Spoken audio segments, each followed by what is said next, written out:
अगला सवाल हमने टाटा टेक की तो अभी बात कर ही ली थी, सोलर माइन यार्ड इसके बारे में सवाल है रमेश जी का। इन्होंने 100 शेयर ले रखे हैं, 436 का इनका खरीद भाव है। पूछ रहे हैं कि इसमें सलाह दें, कंपनी का जो कारोबारी परिदृश्य दिख रहा है, बिजनेस आउटलुक दिख रहा है अगले 5 साल के लिए, वो कैसा है। तो बीच में तारीफें तो बड़ी सुनी थी कंपनी की, क्या उन तारीफों और उन आशाओं के हिसाब से कंपनी आगे बढ़ पा रही है?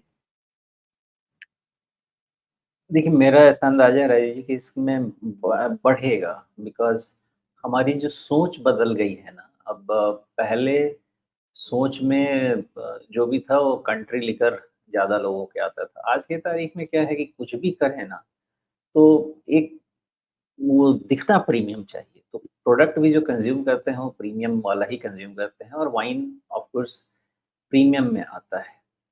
तो उस हिसाब से थोड़ा ही सही, लेकिन थोड़ा-थोड़ा ही सही, लेकिन ये कंज़म्पशन इसका बढ़ना चाहिए।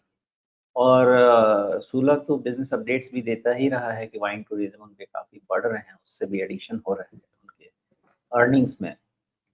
ओवरऑल ऐसा है कि ये आपका, अगर आप चाहें तो ये पोर्टफ़ोलियो स्टॉक होना चाहिए। 5 साल, 10 साल का स्टॉक होना चाहिए, जिसमें धीरे-धीरे ग्रोथ आता रहेगा, कंपाउंड करता रहेगा। करंट लेवल से आपको, अगर आपका व्यू 2-3 महीने का है, हो सकता है आपको डिसअपॉइंटमेंट हो, क्योंकि वैल्यूएशन थोड़ा 1 साल का ऑलरेडी फैक्टर्ड है इसमें मेरे हिसाब से, 1 से डेढ़ साल का फैक्टर्ड है। तो 500 के आस-पास ना बहुत ज़्यादा रिस्क है, ना बहुत ज़्यादा अभी इमीडिएट रिवार्ड है। लेकिन ये अगर लंबे समय के लिए देखा जाए, तो मुझे लगता है कि ये कंजम्पशन में प्रीमियमाइज़ेशन थीम में अच्छा फिट होता है। तो इन्वेस्टमेंट ग्रेड माना जा सकता है इसको, एज़ लॉन्ग एज़ आपके पास थोड़ा लॉन्ग टर्म पेशेंस है। जी। तो लंबी अवधि के लिए आपको थोड़ा-सा धैर्य रखना पड़ेगा, लेकिन जिस तरह से इसकी चाल बनी है, ऊपर से अच्छा खासा करेक्ट हुआ है, 700 के आसपास से गिरते हुए ये आ गया है 500 पे, और वहीं पे 200 डे मूविंग एवरेज और उसको छू करके एक सपोर्ट लेता हुआ दिख रहा है, 20 डे मूविंग एवरेज पार भी कर गया है। तो क्या अब सीधा-सीधा ये किस्सा बन रहा है कि अब ये 50 डे मूविंग एवरेज की तरफ बढ़ेगा, या कुल मिलाकर के क्या ये अपना एक बॉटम बना चुका है, बॉटम के पास में ही है? तो अच्छी जगह है क्या ये, इसमें अगर कोई नई खरीदारी करना चाहे तो? जैसा मैंने कहा, ये खरीदारी के लिए ये इन्वेस्टमेंट के हिसाब से सोचना चाहिए। ट्रेडिंग के हिसाब से भी कोई खराबी नहीं है, लेकिन क्योंकि 200 ईएमए से सपोर्ट लेके आ रहा है ना, लेकिन अगर ब्रीच हुआ तो फिर करेक्शन थोड़ा 450 की तरफ भी हो सकता है। अगर उसमें जी, हताश नहीं हो तभी जाना चाहिए। अदरवाइज़ कोई ट्रेड करना चाहे, लगाए 500 का स्टॉप लॉस और करे ट्रेड, थियरी तो यही कहती है। जी।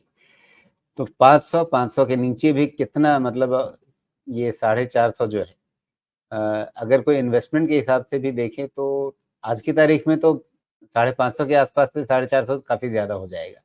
लेकिन क्या ये 500 के आसपास दोबारा मौका देगा या वो मौका निकल गया?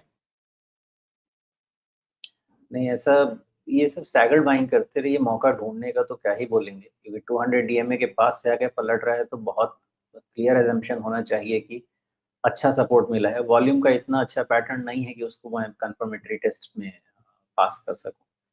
लेकिन आप इसका प्रीवियस स्ट्रक्चर देखेंगे तो ऐसा नहीं है, जैसे कोई भी वॉक करते रहे तो कोई भी लेडी वॉक करते रहती है रास्ते पे और कोई एक चेन स्नैचर आता है, खटाक से लेके चेन लेके चला जाता है, वैसे भाग गया, पता चलता है ये तो नकली चेन निकला, तो फिर फुस होके सीधा नीचे आ गया उसका चेन। तो वैसा वाला स्ट्रक्चर है।